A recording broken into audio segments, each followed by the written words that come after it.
কি প্রিপারেশন 6 মারার জন্য, টেকনিক্যাল প্রিপারেশন কি নাও 6 মারার জন্য? কিরম লাগছে? স্বপ্নের মতো মনে হচ্ছে? অবভিয়াসলি এটা সবার স্বপ্ন থাকে, যখন এটা আমার জন্য অনেকটা স্বপ্নের মতনই।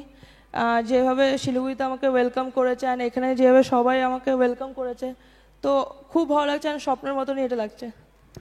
রিচা, তুমি প্রত্যেকটা বড় ম্যাচে, পাকিস্তান ম্যাচের সবাই তোমার ফাইনালের ইনিংসের কথা বলছে, কিন্তু পাকিস্তান ম্যাচ জেতার পেছনেও তোমার একটা খুব ইম্পর্টেন্ট ইনিংস ছিল। যখনই আন্ডার প্রেশার তখনই তুমি খুব ভালো খেলেছো।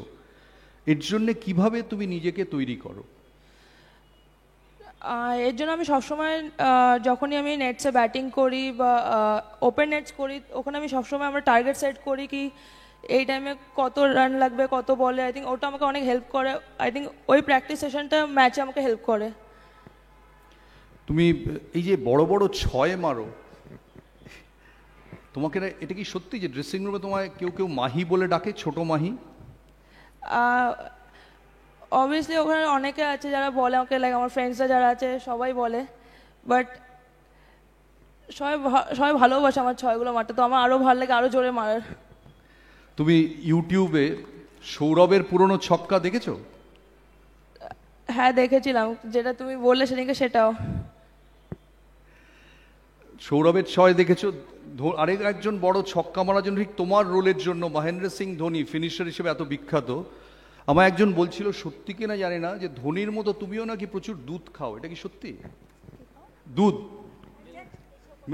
ধোনি ধোনি ধোনি ধোনি ধোনি আচ্ছা, ছোটবেলায় খেতাম, বাট ল্যাকটোজ ইন্টলারেন্স আছে বলে এখন খাই না। কি প্রিপারেশন 6 মারার জন্য, টেকনিক্যাল প্রিপারেশন কি নাও 6 মারার জন্য?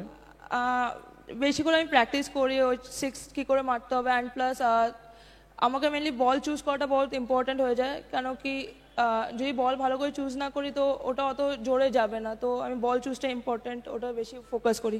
তোমাদের এই যে ফাইনাল ম্যাচটা খেললে, সারা ভারতবর্ষ তোমাদের দিকে তাকিয়েছিল।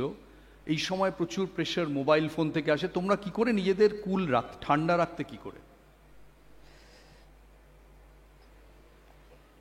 অবভিয়াসলি অনেক প্রেশার থাকে, বাট স্পেশালি আমার জন্য প্রেশার নেওয়া আরও ভালো লাগে। আমার যত প্রেশার থাকে তত ভালো খেলি, তো আমি প্রেশার নিতে ভালোবাসি। তো বাট আমি সবসময় নিজেকে ঠান্ডা রাখি, নিজের মুভি দেখি বা আমরা আড্ডা মারি নিজেদের মধ্যে, তো কি হয় আমরা ফোন থেকে দূরে থাকি।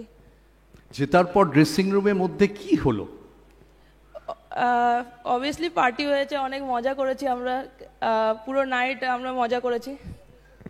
ঠিক আছে, লাস্ট প্রশ্ন।